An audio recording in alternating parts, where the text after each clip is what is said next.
मेरा नाम शिवम श्रीवास्तव है। मैंने CDS 2 2022 OTA में ऑल इंडिया रैंक 73 हासिल करी है।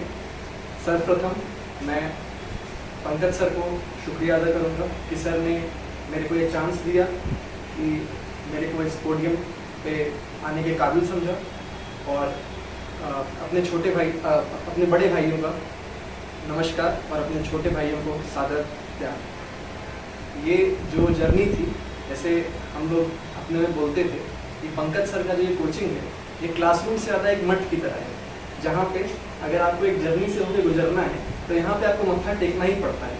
तो हम लोग पढ़ने से ज़्यादा इस पूज्य जगह को एक मठ की तरह लेकर के आते थे, जहाँ पे सिर्फ आपको मैथ्स ही नहीं सिखाई गई या हमें सिर्फ मैथ्स ही नहीं सिखाई गई, बल्कि जीवन के, SSB के बहुत ढेर सारे गुण सिखाए गए जो हमारे एक्चुअल ज़िंदगी में हमारे काम है।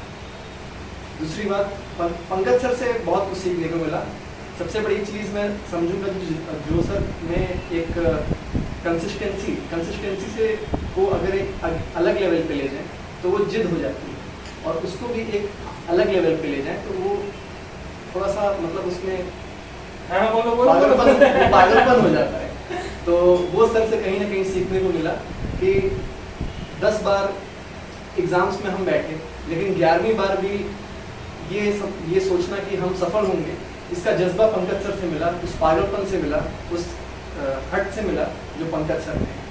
दूसरा, मैं अपने सभी सीनियर्स को जो हमारे हमेशा से बैकबोन रहे हैं उनको हेल्प करूँगा, उनको धन्यवाद दूंगा। सबसे पहले आदर्श सर को जो हमारे हमेशा से एक प्रेरक रहे हैं। अच्छा, ये भी बता दो कि कब मिला था? कब मिला था तुम्हें NCC के दौरान? हाँ, NCC फर्स्ट ईयर में। अच्छा, तुम्हारा अपना बैकग्राउंड बता दो, ग्रेजुएशन। तो मैंने जो ग्रेजुएशन कर रखी है वो BSc बायोलॉजी कर रखा है, और पंकज सर की कोचिंग से एसोसिएट होने के बाद, क्योंकि मेरे को मैथ्स में प्लस माइनस, प्लस अगर है तो उधर जाके वो डिवाइड में जाएगा या माइनस में आएगा वो भी नहीं पता था। उस लेवल से आकर के मैंने काफ़ी 3 या 4 बार FCAT निकाल रखा है। तो उस चीज़ के लिए उसका श्रेय भी मैं पंकज सर को दूंगा। पर उससे भी बड़ा श्रेय जो है, जो पागलपन वाला मैंने कहा आपको, वो मैं पंकज सर को देना चाहूँगा, जो एक कंसिस्टेंसी मेरे अंदर। फिर उसके बाद अपने सारे सीनियर्स को मैं बहुत धन्यवाद दूंगा, क्योंकि मेरा डिफेंस के प्रति कुछ खास लगाव नहीं था जब मैं यहाँ आया, लेकिन मैंने NCC ज्वाइन करी, और NCC ज्वाइन करने के बाद मेरे को वहाँ पे 3rd ईयर सीनियर आदर्श सर मिले, और उनसे उस समय आदर्श सर थे, अब वो लेफ्टिनेंट है, लेफ्टिनेंट आदर्श सर मिले। तो उनके थ्रू मेरे को और सीनियर्स मिले, जैसे कि अमित भैया और अभिषेक भैया। ये सब लोगों ने इनका बहुत साथ रहा। एग्ज़ाम्स की बारीकियाँ, रिटर्न एग्ज़ाम की बारीकियाँ, देखिए सिलेबस UPSC का बहुत ज़्यादा है, वो कवर नहीं हो सकता है, लेकिन पढ़ना क्या है ये अभिषेक भैया ने और अमित भैया ने, इन्होंने ही मेरे को बहुत गाइड किया। सारे चैनल्स के बारे में उन्होंने मेरे को बताया कहाँ से पढ़ाई करनी है, जो एग्ज़ाम ओरिएंटेड पढ़ाई है, इसका जो श्रेय है मैं अमित भैया को और अभिषेक भैया को देना चाहूँगा। दूसरा, मैं SSB कोचिंग भी गया, तो उसके लिए भी जो पूरा गाइडेंस था, 100% जो गाइडेंस था वो अमित भैया का था और अभिषेक भैया का भी था। और वहाँ पे जाकर भी अपने आप को कैसे प्रेजेंट करना है और कैसे उस चीज़ का मैक्सिमम निकालना है, वो अमित भैया और अभिषेक भैया से ही मेरे को सीखने में मिला। तो ये चीज़ मेरे को एक चीज़ बहुत, मैं अपने आप को ब्लेस्ड मानूंगा इस चीज़ के मामले में कि जो जितने भी सीनियर्स मिले मेरे को, दोस्त तो बहुत कम मिले, लेकिन जो मिले अच्छे मिले, लेकिन जितने सीनियर्स मिले हमें, वो सब के सब कोई सोना था, कोई हीरा था और कोई कोहिनूर हीरा था, सब एक से बढ़कर एक थे। तो ये भगवान से मैं बहुत ही शुक्रगुजार हूँ, भोले बाबा का और सभी लोगों का, कि सीनियर्स मेरे को बहुत अच्छे मिले, गाइडेंस बहुत अच्छी मिली, क्योंकि बिना गाइडेंस के तो मैं यहाँ तक आज तक नहीं पहुँच पाता। फिर उसके बाद हर बेसिक चीज़ SSB से लेकर के डेली लाइफ से लेकर के पढ़ाई, हर चीज़ का गाइडेंस है। इसके बाद दोस्तों के बारे में भी मैं बताना चाहूँगा थोड़ा। मेरे बहुत अच्छे दोस्त यहाँ बने और मैं उनको ज़िंदगी भर अपने साथ रखना चाहूँगा। जूनियर्स भी बहुत अच्छे, बहुत प्यारे मिले, और जो अभी हमारे वर्तमान में जूनियर हैं उनको देख के मेरा ये पूर्ण भरोसा ही नहीं बल्कि पूरा विश्वास है कि वो हम लोगों से भी बहुत ऊंचा जाएंगे, क्योंकि जितनी काबिलियत हम लोगों में है इस समय में उससे ज़्यादा वो अभी रखे हुए हैं। तो उनके अंदर ऊपर जाने की पूरी क्षमता है, ये सही समय है। और बस ये बोलना चाहूँगा कि मेहनत करते समय लॉजिक मत लगाइएगा आप लोग, मेहनत बस करते रहिएगा। ये नहीं कि अब आराम कुछ नहीं, जब तक नहीं मिला तब तक मेहनत करते समय लॉजिक मत लगाइए।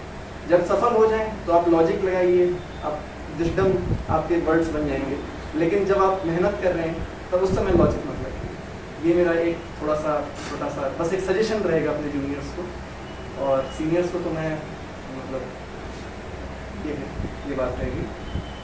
तो ये था एक छोटा सा मेरा परिचय, और मैं आपको बताना चाहूँगा अपने सारे जो भी मेरे को देख रहे हैं और जितने भी मेरे जूनियर्स हैं सर को भी मैं थोड़ा सा बस ये बताना चाहूँगा कि जब मेरा इंटरव्यू था और वहाँ पे SSB थी मेरी बैंगलोर में, तो स्क्रीनिंग प्रोसेस में मेरा 80 लोगों का बैच था। 80 में मेरा चेस्ट नंबर 31 था, तो मेरा लाइन में सबसे आगे था। तो क्योंकि मैंने थोड़ी बहुत मेहनत में करके गया था, चीज़ों को देख समझ के गया था, गाइडेंस अपने सीनियर्स का लेकर के गया था, तो मेरे को भरोसा था कि मैं निकाल सकता हूँ इस प्रोसेस को।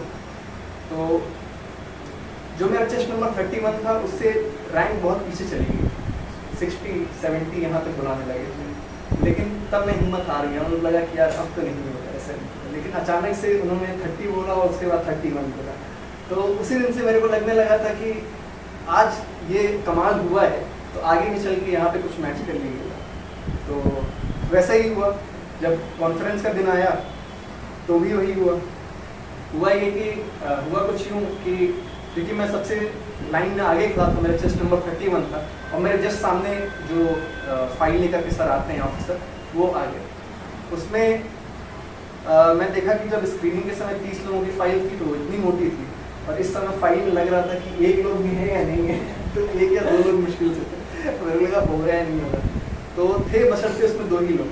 पहला नंबर 11 था, और मैंने देखा कि उसके जस्ट बाद एक पन्ना और, मैं बस आंखें बंद किया और जितने भी मेरे भगवान थे, जितने भी मेरे प्रिय लोग थे, सबको बोला कि भगवान इसमें करवा दीजिएगा। और उसके बाद जब उन्होंने चेस्ट नंबर 17 बोला, तो मतलब वो फीलिंग ऐसी है कि वो कॉम्प्रिहेंड नहीं करी जा सकती और ना ही वो भूली जा सकती है।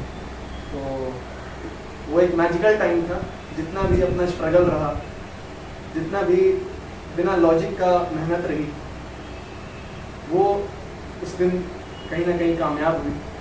और मैं यही चाहूँगा कि यहाँ पे जितने भी हमारे जूनियर्स बैठे हैं, ज़रूर इस बात को ध्यान दें कि जब आपका नाम और नंबर वहाँ पे बोला जाएगा, तो ये जितने भी आप अपने स्लीपलेस नाइट्स जो यहाँ पे आके आप पढ़ रहे हैं और जितनी मेहनत कर रहे हैं, कम खाने पे आप कम खा रहे हैं, ज़्यादा पढ़ाई कर रहे हैं, और जितना भी आप मेहनत कर रहे हैं, उस दिन आपको लगेगा कि सब सफल हुई। और वो फीलिंग मैं चाहता हूँ कि यहाँ पे बैठे हुए सभी हमारे जितने भी लोग हैं उन सबको मिले। मैं दिल से चाहता हूँ इस चीज़ को, क्योंकि वो एक ऐसी चीज़ है जो मेरे दिल के हमेशा बहुत पास रहेगी। और वो जब और वो 17 नंबर और वो समय मेरे लिए हमेशा से अनमोल, हमेशा के लिए अनमोल रहेगा। और बस यही बोलना चाहूँगा कि जब आप मेहनत करिए तब आप उसमें लॉजिक मत लगाइए कि आज इतना पढ़ाई किया, इतना नहीं किया। और दुनिया जो है वो जिद्दी लोगों की है, जो 10 बार नीचे गिर के भी 11वीं बार ऊपर उठता है, दुनिया उसके सामने सर नहीं करती। तो इसलिए मेहनत करते समय आप लॉजिक मत लगाइएगा। 10वीं बार उठ करके अगर 11वीं बार खड़े होंगे तो ही आप विजेता होंगे, तभी आपको एक अगला मौका मिलेगा अपने आप को, अपनी जो जितनी डिफीट्स हैं उनको विक्ट्री में करने का। तो और दिल पे मत लीजिएगा, मैंने भी ऐसे कई एग्ज़ाम्स दिए, ऐसे मेरा पहले भी स्क्रीन आउट भी हुआ। नहीं सर, तीसरा अटैम्प्ट मेरा खुद का भी ये तीसरा अटैम्प्ट था, लेकिन मतलब SSB के लिए। हाँ ठीक है, SSB तुम थोड़े हो गया। हाँ तो तीसरा अटैम्प्ट था मेरा कुल मिलाकर ये। और यही कहूँगा कि अपना सर्किल अच्छा रखिए और अपने सीनियर्स उससे भी अच्छे रखिए, क्योंकि सीनियर्स का कितना बड़ा रोल है वो मेरे को पता है, मेरे को समझ है उस चीज़ की। ऐसा ग्रुप अगर मिलता है तो आप कहाँ से कहाँ पहुँच सकते हैं। मैं एक बहुत छोटा सा एग्जांपल हूँ, लेकिन जितना भी मेरा ये कितना भी जर्नी रहा उसमें कहीं ना कहीं एक सही राह दिखाने का जो रोल था, बहुत बड़ा रोल आपके सीनियर का होता है। क्योंकि दुनिया में अनगिनत चीज़ें हैं और अनगिनत चीज़ें आप करेंगे तो हो सकता है कि आप सफल ना हो पाए, लेकिन क्या करना है, कितना करना है, कब करना है, इसकी ये बताने वाला अगर आपका कोई रहे तो वो राह बहुत आसान बन जाती है। तो इतना ये मेरी एक छोटी सी जर्नी थी और ये शेयर करना चाहूँगा कि थोड़ा बहुत कभी कभी जब रिजल्ट्स आता था और कभी कभी वो पक्ष में नहीं रहता था, बहुत बुरा लगता था, अंदर से थोड़ी बुराई लगता था, अच्छा नहीं हुआ ये या इससे अच्छा कर सकते हैं। लेकिन फिर वही बात है कि आपको देखना पड़ेगा कि कहाँ पे आपसे गलती हुई, उस चीज़ को आप सुधारिए। और फिर जैसे मैंने बोला कि मेहनत में लॉजिक मत लगाइए, 10वीं बार गिर के भी आप 11वीं बार खड़े हुई। और दुनिया जिद्दी लोगों की है, जो नहीं मानता है दुनिया उसको आखिर में वो चीज़ दे देती है जो वो चाहता है। बस मैं इतना ही बोलना चाहूँगा।